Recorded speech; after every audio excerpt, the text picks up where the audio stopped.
স্বৈরাচার শেখ হাসিনা পতনের ঢাকায় উৎসব দেখা দিয়েছে। তবে এ ঘটনায় প্রতিবেশী ভারতের শঙ্কা তৈরি করেছে। প্রতিদ্বন্দ্বী চীনকে মোকাবেলা করতে এবং ইসলাম ঘেঁষা বিকল্পকে রোধ করতে শেখ হাসিনাকে সমর্থন করেছিল নয়াদিল্লি। বিশেষজ্ঞরা বলছেন এটি আঞ্চলিক শক্তিধর দেশটির জন্য একটি কূটনৈতিক সংকট তৈরি করেছে। বার্তা সংস্থা এফটিবিআর বিশ্লেষণে এসব কথা বলা হয়েছে।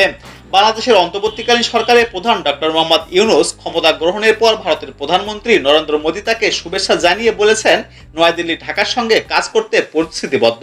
চীনও ঢাকার নতুন কর্তৃপক্ষকে স্বাগত জানাতে তৎপর ছিল এবং বলেছে বেইজিং সম্পর্কের উন্নয়নে গুরুত্বপূর্ণ দেবে।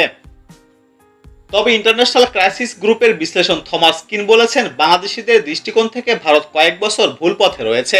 ভারত সরকার ঢাকায় একেবারেই কোনো পরিবর্তন দেখতে চায়নি এবং বছরের পর বছর ধরে এটা পরিষ্কার করে দিয়েছিল। তারা হাসিনা ও আওয়ামী লীগের কোনো বিকল্প দেখছে না।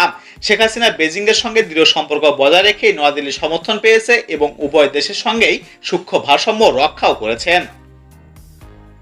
বাংলাদেশের বিএনপি সহ বিরোধী দলগুলোকে সাধারণ হুমকি হিসেবে দেখেছিল নয়াদিল্লি। এই সুযোগে শেখ হাসিনা তার প্রতিদ্বন্দ্বীদের নির্মমভাবে দমন করেছেন। ওয়াশিংটন ভিত্তিক উইল সেন্টারে এশিয়া স্টাডি ইনস্টিটিউটের পরিচালক মাইকেল কুশেরগারম্যান বলেছেন নয়াদিল্লি মনে করে শেখ হাসিনা ও আওয়ামী লীগের বিকল্প শক্তি ভারতীয় স্বার্থের জন্য ক্ষতিকর হতে পারে। নয়াদিল্লির দৃষ্টিতে বিএনপি এবং তার মিত্ররা বিপজ্জনক ইসলামী শক্তি যা ভারতীয় সমর্থনকে ক্ষতিগ্রস্ত করতে পারে। শেখ হাসিনা ভারতে আশ্রয় নিয়েছেন, এরা নয়াদিল্লি ও ঢাকার মধ্যে সম্পর্কের ক্ষেত্রে বাধা হয়ে দাঁড়াতে পারে। ভারতীয় গণমাধ্যম বলছে বাংলাদেশ নিয়ে নয়াদিল্লি এখন প্রবল কূটনৈতিক চ্যালেঞ্জের মুখোমুখি হচ্ছে। ইন্ডিয়ান এক্সপ্রেসের সংবাদপত্র সতর্ক করে দিয়েছে নয়াদিল্লিকে অবশ্যই ক্ষয়ক্ষতি সীমিত করতে সক্রিয়ভাবে কাজ করতে হবে এবং সম্পর্কের উচ্চ অংশীদারি নিশ্চিত করতে হবে। এতে কিছু স্বল্প মেয়াদী বিপত্তি দেখা দিতে পারে। তবে বাংলাদেশের নতুন নেতা ডক্টর ইউনূসের বন্ধুত্বের বার্তা দিয়েছেন। শপথ নেওয়ার আগে ইকোনমিস্ট ম্যাগাজিনে তিনি লিখেছেন যদিও কিছু দেশ যেমন ভারত ক্ষমতাচ্যুত প্রধানমন্ত্রীকে সমর্থন করেছে এবং এর ফলে বাংলাদেশি জনগণের শত্রুতা অর্জন করেছে, তবে এই ধরনের তিক্ততা সরানোর অনেক সুযোগ থাকবে।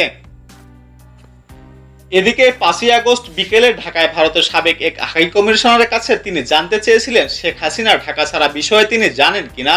ওই কূটনৈতিক জবাব দেন তিনি যেখানে খুশি যান, কিন্তু ভারতে না এলেই হলো।